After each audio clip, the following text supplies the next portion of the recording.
My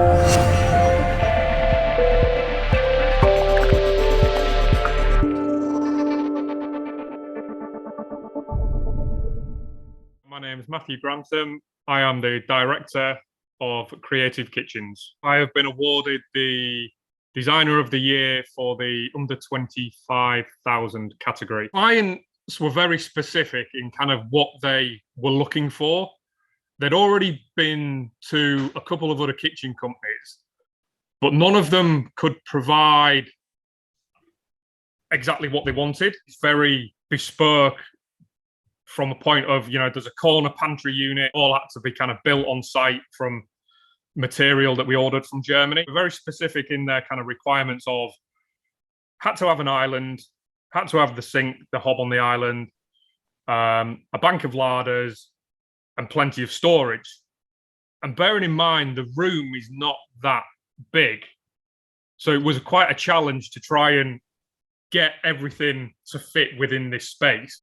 Starting point was the easy bit was the bank of larders, because there's only one wall that can go. Pocket door system, that was something they saw in the showroom and kind of added as an extra. Initially, it was purely they just wanted storage larders. When the Germans send a pocket door unit, they only send it as a standard width, but we had to make this one on site so to get it even smaller. Moving on to the island, again, trying to fit a sink and a hob within that island and incorporate a breakfast bar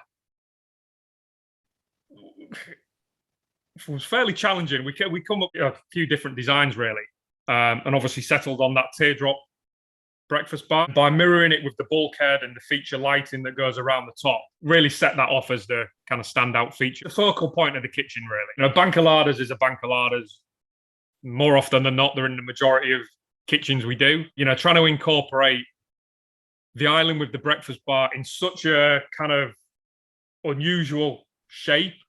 And they didn't want the standard L-shaped bar or squared off bar. It needed to be something a little bit different.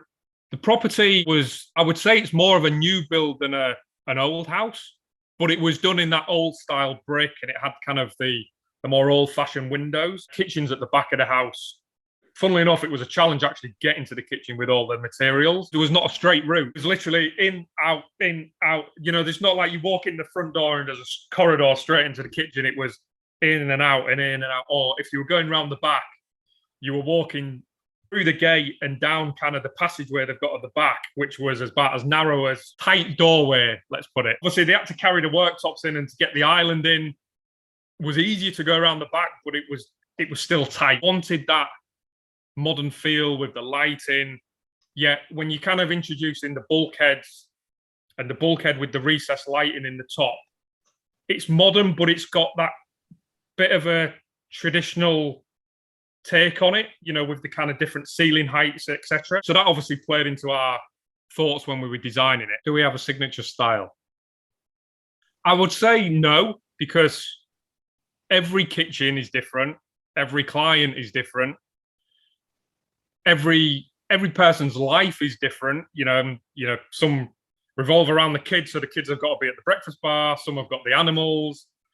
So each kitchen has its own challenges and different variations, which is why we advertise ourselves as a bespoke company. We're not somebody that just offers, your standard set of units. We will go that extra mile for you. I've been in kitchens since I left school, and I've done every aspect of the business, fitting, designing, area management, business management, and then having my own business. I think it's just one of them things. You either have a knack for it or you don't. A good eye for detail is key, really. Being able to listen to the client, and taking on board what they want, and then having the vision to kind of put it onto paper, so to speak. I think is next for kitchen design. Oh, that's a really good question. There's no right and wrong. Open plan kitchen is not going to go away. A broken kitchen has always been around.